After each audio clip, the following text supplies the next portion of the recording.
Hey guys, once again welcome back to Beyond the Box Score. I am your host Hayat, and today we're breaking down two more college basketball matchups on February 16th. Colgate vs Boston University and Nicholls State vs Houston Christian. And these are the kind of games that look simple at first glance, until you really start peeling back the layers.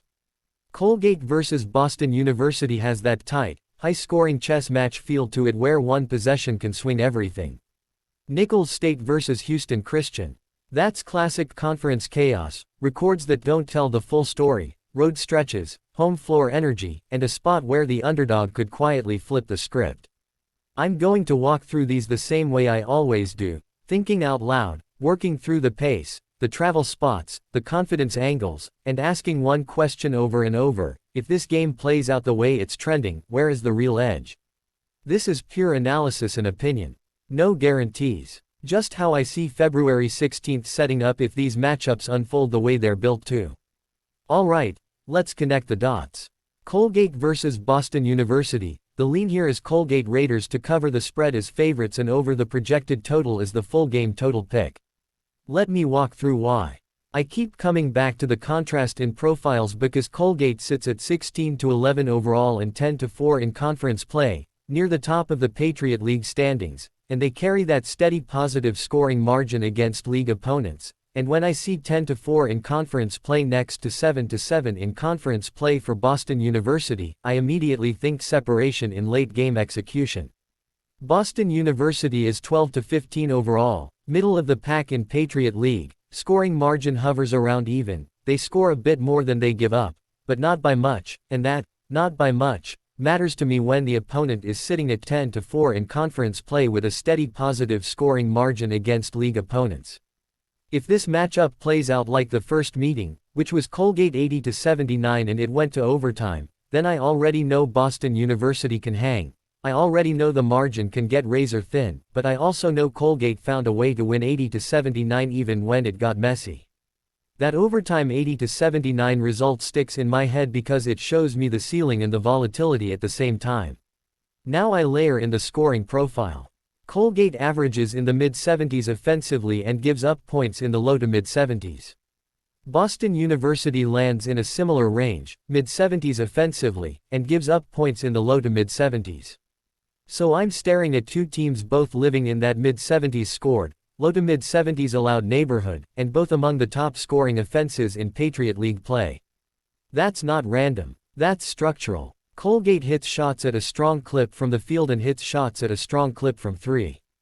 Boston University is one of the more accurate three-point attacks in the conference. So if this turns into a shot-making contest, I don't see droughts, I see trading. And here's where it gets interesting for the spread and total together. Boston allows opponents to hit a high percentage from the field and allows opponents to hit a high percentage from beyond the arc. That is dangerous against a team that hits shots at a strong clip from the field and from three. What connects for me is that the defensive resistance from Boston doesn't scream clamp down, it screams survive runs. And if Colgate is already 16-11 overall, 10-4 in conference play, near the top of the Patriot League standings, and they've shown they can win 80-79 in overtime, then in a cleaner version of this game I see paths where they separate. Now on the total, the previous matchup combined total reached the high 150s with overtime. I'm not banking on overtime, I'm not assuming another 80-79 type game that extends, but I can't ignore that the high 150s is in the range of outcomes when both offenses are flowing. If both teams are among the top scoring offenses in Patriot League play, and both live in the mid-70s offensively, and both give up points in the low to mid-70s, and Boston allows opponents to hit a high percentage from the field and from beyond the arc, and Colgate hits shots at a strong clip from the field and from three, I just keep landing on volume. Even if Colgate's defense is a little better, it's still low to mid-70s allowed territory. Boston being one of the more accurate three-point attacks in the conference means they can spike quickly. So one path I see here is Boston hitting early threes, Colgate answering with efficient possessions, pace stays healthy, both push into that mid-70s range. And we're flirting with that previous high 150s ceiling even without overtime. And if Colgate's steadier profile, that 10-4 in conference play with a steady positive scoring margin against league opponents, shows up late, Then I can see a 2 or 3 possession cushion forming in the final minutes, which is exactly how a favorite covers without needing a blowout. So I'm not overcomplicating it. 16-11 overall versus 12-15 overall.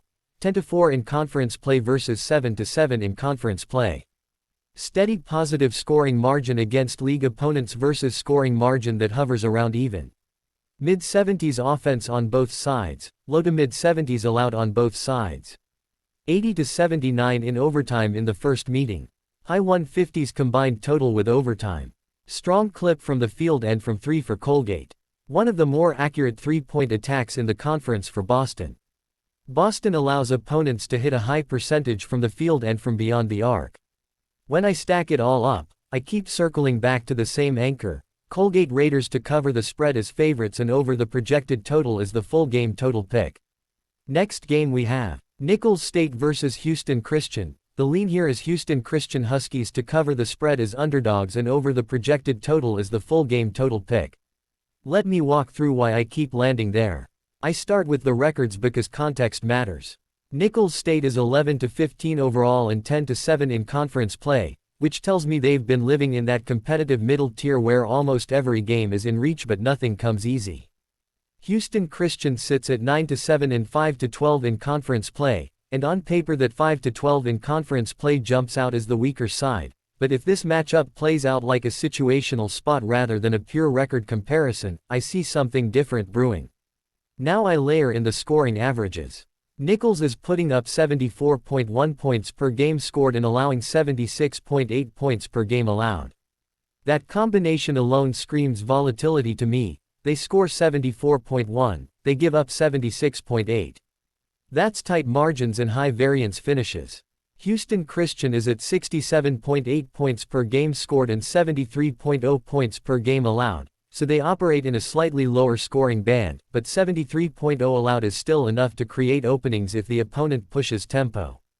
One path I see here is Nicholls dragging this into their 74.1 scored and 76.8 allowed rhythm, but what connects for me is that Houston Christian's 67.8 scored and 73.0 allowed doesn't mean they can't trade, it just means they're more selective about when they do. Both teams shoot around 44% from the field, so I'm not looking at some massive efficiency gap. If both are around 44% from the field, then the edge has to come from possessions, from rebounding, from assists, from defensive disruption. Houston Christian is grabbing 31.7 rebounds per game compared to Nicholls at 30.2 rebounds per game. That's not a huge gap, but 31.7 to 30.2 still signals a slight glass advantage for Houston Christian. They also move it a bit better, 14.3 assists per game versus 13.3 assists per game for Nicholls. If this matchup plays out like a half-court execution game, that 14.3 assists per game could matter in tight stretches. Now I look at recent totals because I care about how games are trending. Nicholls' last 5 totals are 174, 164, 159, 119, and 140. So even with that 119 sitting there as the clear lower outlier, 174, 164, 159, and 140 show me a team comfortable in high-scoring environments. Houston Christian's last 5 totals are 121, 142, 102, 131, and 144. That 102 stands out, and we know Houston Christian had a 47-55 loss at Southeastern, which absolutely drags that average down. But outside of that 47-55 game, 121, 142, 131, and 144 tell me they're not allergic to scoring. If this game plays out closer to 142 or 144 rather than 102, the over is very live. I also can't ignore the specific recent wins.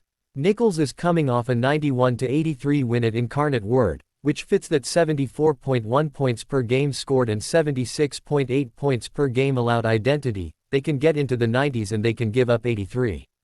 Houston Christian just had a 61-60 win over New Orleans, which shows they can grind. They can survive a one-possession game, they can protect home floor in a tight finish. And here's the scheduling wrinkle that really grabs me. Nicholls has had 3 of last 5 games on the road, and this current trip makes it 4 of 6 on the road. That's wear and tear. That's travel legs. Meanwhile, Houston Christian had 4 straight on the road prior to last home game, and now they're back home. If this matchup plays out like a fatigue edge scenario, I lean toward the home underdog feeding off fresher legs. Defensively, Nicholls creates chaos with 9.5 steals per game. That's pressure, that's transition opportunities, that's extra possessions. But Houston Christian answers in a different way with 3.8 blocks per game. So you have 9.5 steals per game on one side and 3.8 blocks per game on the other. What connects for me is that both of those numbers can inflate a total. Steals lead to runouts, blocks can ignite transition the other way. And with both teams shooting around 44% from the field, you're not dealing with brick factories. So if this matchup plays out like Nicholls pushing tempo behind 74.1 points per game scored and their 9.5 steals per game, and Houston Christian answering with 31.7 rebounds per game, 14.3 assists per game, and 3.8 blocks per game, I see a competitive game that stays within reach.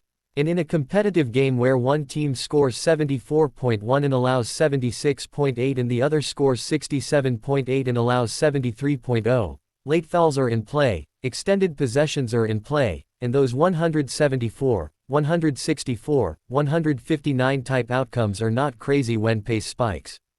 The records say 11-15 overall and 10-7 in conference play for Nicholls against 9-7 and 5-12 in conference play for Houston Christian. But the glass edge at 31.7 to 30.2, the assist edge at 14.3 to 13.3, the home spot after 4 straight on the road. And Nicholls being in the middle of 4 of 6 on the road, that situational angle matters to me. So I keep circling back to the same conclusion.